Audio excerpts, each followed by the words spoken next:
you've bravely decided to start a YouTube channel and you're working hard to figure it out and you're making those videos and you work to get a little bit better every time when you post them, and you post them with great anticipation, and then you get hardly any views. Dagger to the heart. I get it, and I've been there. With some other YouTube channels that I've started in the past, man, I have seen some slow growth, and I'm like, what is wrong? And I really just spent some time really investigating to see what I was doing wrong and what other people were doing right, and what I could put those things together so I could improve. And with this channel, I think I've seen a fair amount of success. I've only been posting again on this for the last few months, and over the course of about 8 weeks, all of a sudden I got 19,000 new subscribers, and I'm still climbing now. So I want to share with you what I've learned because I think it can help. Hey, I'm Diane. I'm in my mid-50s, and I'm building this channel because I want to help those who are age 40 and above to be able to have more impact and earn more income by sharing basically what they already know. And truly, one of the best ways to do that is with a YouTube channel. All right, in this video, I want to share 6 tips that I think can really help you get some more views on your videos and overall create a better experience for viewers when they're watching what's on your channel. Now, you may have heard a few of these before, but I want to emphasize some of the reasons behind what I'm saying it so that you can simply just implement them a little bit better. And that's especially true with tips number 5 and 6. So I hope you stick around. All right, tip number 1. We have to work on simply making our audio quality better. As you edit and watch your videos, if there's any reason that you find yourself straining to hear what you're saying or trying to kind of understand because it's warbled or whatever, you have to improve it. There's no other way. Posting a video with poor audio is pretty much always going to be a waste of time. If someone has clicked on your video and it's really dark, or you're kind of shaking the camera, or it's some weird camera work, but they're kind of intrigued in what you're saying, they're going to press on a little bit and keep watching. But if your voice is really soft, or maybe the sound is distorted, or they can't really make out what you're saying, you've lost them. Poor audio will drive a viewer away super quickly. You simply just have to take some easy steps to make your audio better. Now, if you're making videos kind of the same way that I am, that you're talking to the camera, or you're engaged in a process that doesn't make a whole lot of noise, like cutting through fabric with crafts or something like that, it's pretty easy to be able to fix that. And honestly, it's just the small investment in a small, I would suggest a wireless mic. You can get wired ones, but this is just really easy to use. I'm recording with my phone, and this particular microphone, just turn it on and clip it on so that it's pretty close to my mouth to be able to catch what I'm saying. And then it has a small transmitter that I plug right into my phone, which captures that audio and puts it in so you can edit it very easily. If you're recording with a phone, like I am, chances are you're going to be a little too far away for your voice to be picked up well by the microphone that's on your phone itself. You just have to ensure that your voice is being picked up clearly. And a decent wireless mic is just a small investment. I mean, you can get great ones for under $100. I think this one that I use is maybe around the range of $70 these days. And that helps your voice to be picked up so you have crisp, clear audio, so it's not any sort of hardship for anybody to just keep watching. I do have the link to this mic that I use. There are certainly lots of other choices, but the one that I have is in the description below. If that's one that intrigued you, I think it's a great option. Tip number 2. Success on YouTube starts with clarity about who you're speaking to. We simply have to figure out who our ideal audience is for the videos that we're making and what it is that they want to watch. By understanding our target audience's demographics, their interests, their problems, the pain points they have that are just sticking and they really want to get solved somehow, then that's when we can really create content that's tailored specifically to their needs. And when we do that, I think we start to build a loyal and engaged audience who is getting value out of what we're sharing and feels like we really understand them. Let me absolutely emphasize that the most important factor in all of your YouTube efforts is your audience. If you just want to create videos that are like, what do I feel like sharing? What interests me? What am I going to talk about today? That is going to go nowhere compared to creating an audience that really appeals to what your ideal audience is looking for. Look, we have to appeal to our human nature. As we're scrolling through YouTube and we're making those split-second decisions as what we actually want to click on based on the title and the thumbnail and all these sorts of things, we're always making those decisions based on the what's in it for me factor. And if your video's topic and title and thumbnail holds no interest at all for the people that you've defined as, yeah, these will be the perfect people to watch my video, you're just not going to be able to move forward from that. Those videos are going to get low views. Now let's back up for a second. What do I mean when I say target audience? Your target audience on YouTube is the specific group of people that you think and hopefully have done a little research on to know that they're the most likely to watch and engage and enjoy your content. By getting a better idea of who those people are, everything that you create can be much more oriented to them, and it's stuff that's going to better meet their needs and interests. By knowing who your ideal audience is and by putting in a little work to research and learn more of who they are, what they want, and what problems they need to be solved, you can create your content specifically to meet those interests. So how do we get better at determining who our target audience is? Well, if you're starting and in your early stages, I think always one of the best steps is to think through the topics that you think you want to cover, that you have the ability to speak well about, and then find channels that are similar to that. I've really learned that YouTube is not one that you really want to create things that no one's ever heard of before and be really creative with that. You're much better off by finding channels that are like what you want to create, and then take some time and research through them. Find the videos that are getting a lot of views, especially in the last 12 months or so, the ones that are getting lots of comments and interactions on them. When you see views and engagement, you know that you're getting a lot of interest from that audience. And if you want that same sort of audience, then we create those same types of videos. Not copying, not just doing the same exact thing, but bringing your particular vantage point, stories, interests, emphasis, all the stuff to make them yours, but know that you're creating an output that ideal audience is going to be interested in because you've seen they've been interested in some of your competitors.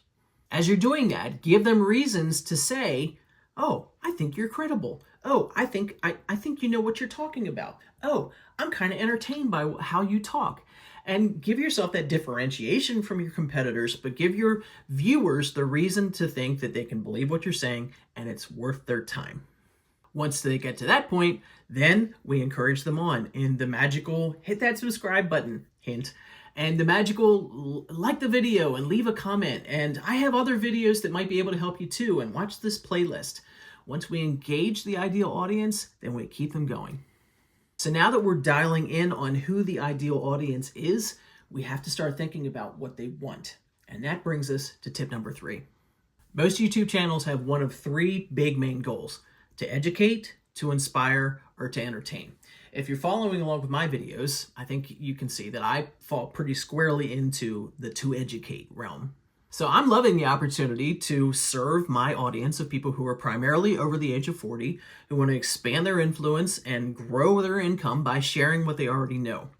But in doing that, I have to think about what they're going to benefit from. What are the goals that they have that they want to reach? What are the challenges that they're facing? Like, I'm making YouTube videos and I'm not getting a lot of views on them. I pay close attention to what you all leave in the comments of what challenges you don't know how to get through, or I'm not really sure what to do in this circumstance, or here I tried this. And all of those things putting together, of looking at my competitors, of looking at the comments, of getting to know more of what my audience is and what they want, helps me to hone in and make videos that are going to hold their interests, that are going to gain that click, and then when they watch it, and I hope you feel this way, that at the end of it, you feel like that was worth my time. I really got something from that. So as you start to really kind of hone in on that path, and as you get better at creating videos, and you get better at coming up with topics that are going to appeal and bring benefit, here's what happens. Your viewer starts to click more. Your viewer watches for longer. They might feel compelled to hit like. They might even leave a comment about how the specific information you shared resonated with them. And then they think, I want to see what other videos they have. So they look through your videos in their playlists, and hopefully they hit subscribe. And with all of these things happening, the YouTube algorithm silently in the background creeps and takes notice of every second they watch, of every interaction they make with your video, and every other video on your channel that they go ahead and watch. And as the algorithm sees all these interactions taking place, its little computer mind is blinking and bleeping with, oh, well, if this person liked it, then this person seems kind of similar to them. I'm going to go ahead and show it to this person too because I think they'll have the same sort of actions with it. So in short, good quality content that offers value and benefit for the viewer is more likely to get interaction from the people who are watching it that then triggers the YouTube algorithm to say, I'm going to push this out to people who I think are similar. Make sense? Okay, let's hone in a little bit on specifically some steps you can take when you're making your videos. And a little bit of a warning, I'm going to have to share a little bit of tough love with this one.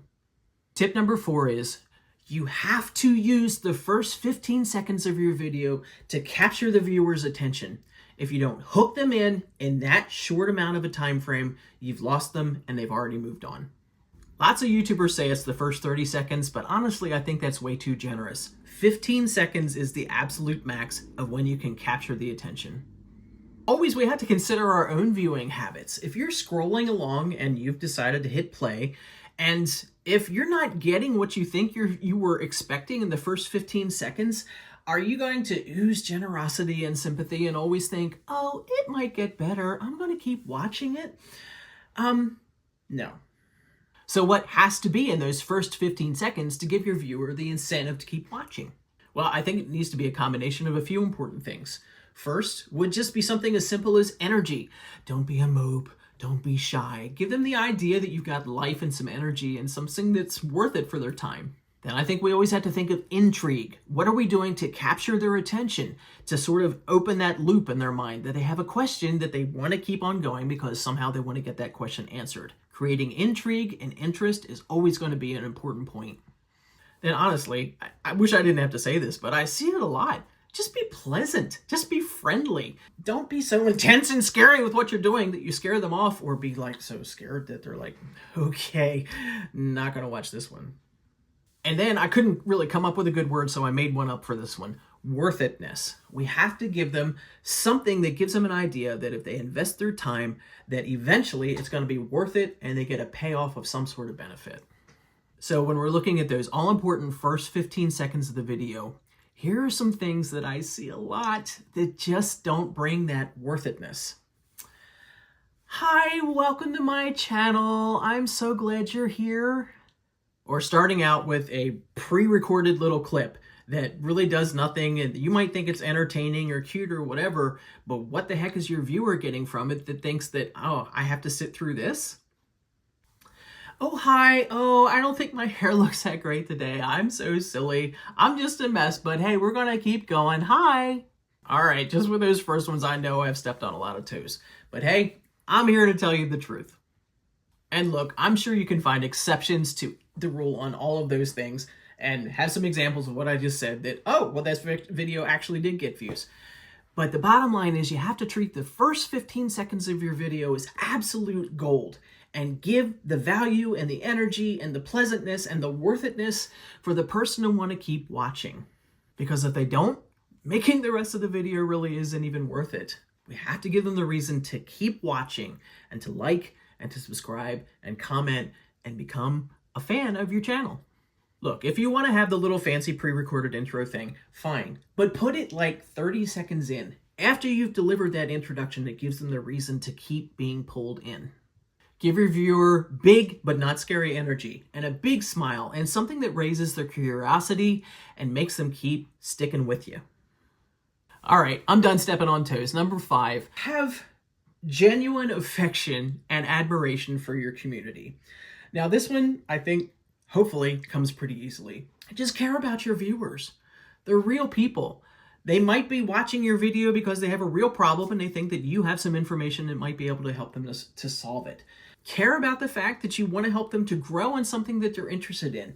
Don't just see them as a means to an end, because then they can become subscribers or they could increase your watch time and just increase your views. Treat them like real people and offer them some real information that can help them. And then interact with them. I cannot tell you how blown away I am by all the comments that I get on my videos with the insights and the questions and the here's my challenge and all the things that you guys are so freely willing to share. I love it. I had no idea that the community on this channel would be anything like it's become when I first started, and I'm just really so grateful. Now, I don't always get to this immediately, but I hold it as a high priority to answer questions, to respond to comments, to give some cheering on when I can, because I love to do it and I love to see the ways that you guys are pressing on. It's just so easy to do. It takes a little time as your channel grows, but it's totally worth it, and it's totally worth it to help your viewers. Build your community, interact, be friendly, offer more information when you can, help guide them to where they need if you're not able to answer their questions somehow. And if you have to block stupid comments, block them. Who cares? Keep going with the vast multitude and majority of the people that are going to leave comments for you that I think are going to be really positive and helpful. The other thing that I love to see growing in the comments on my channels is that you all help each other out. A lot of times you guys have better answers to the questions than I do on some things, and you're so generous in leaving that. Or you're talking about a new channel and somebody says, oh, that's great, I already subscribed, and that kind of community that grows with it. When you treat your viewers and your audience as real people, they're going to be a whole lot more likely to be their real people selves and just commit and communicate in that same sort of way. I'm not sure what I've done to get such a great group of people that are so willing to comment and be part of the community on here, but man, I am darn glad that it happened. Truly, you all make my day, and it's my pleasure to be able to help you move on into the things you want to accomplish by the content that I'm putting out and by the opportunity that I have to interact with you. Now, here's my sixth and final tip, and if you've made it this far and you just heard about how awesome the community is on this channel, please don't miss your chance to subscribe. I'd love for you to be a part of it. So here's number 6. Entice your viewer to stick around. If they've taken the time and the opportunity to watch one video, let's give them every opportunity and reason to watch another one, and then another one. Now, there are some practical and some technical ways that you're able to do that. First, let's talk about cards. So when you're uploading your video, you'll see in that process that you have a chance to insert a card. So what that means is, like here, for instance, I will often refer to when I'm talking about, how easy it is to record a video, but I don't want to make my whole video about that. I say, I have my simple setup video that will help you to understand how I use just a phone to be able to record my videos. So I give the viewer an enticement to be able to do it, and I'm pointing up here because I insert that little card that shows up within the video. Now, if you're watching on a TV, I don't think it shows up there, but it shows up in the platforms of watching on your phone or tablet or PC, that it shows up on the screen, and you can remark about another video or a playlist or something that you have that you want to draw the viewer's attention to. Now, I know there's always a chance that they could click on that and click away from the video that they're watching now, but it still means that they're in the great ecosystem of your channel, and they're still getting watch time with that, and I think the algorithm is just as happy. In that same vein, another thing is making sure you have end screens on the end of your video. If someone's watched all the way to the end, let's give them a great enticement to say, here's another video that I think could be helpful, and you give a little bit of an explanation of that.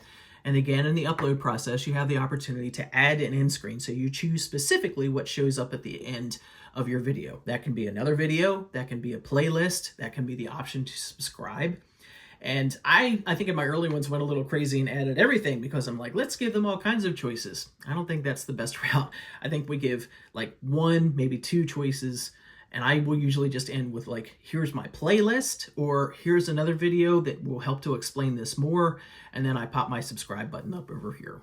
Another option is just in your video description, put in, here's a great video to watch next. On some of my videos, I'll put that at the very top. So as they're just without hardly scrolling down, they can see that there's a link and something that I suggest. And if they're finding me credible and helpful, hopefully the viewer's like, okay, I'll give it a click.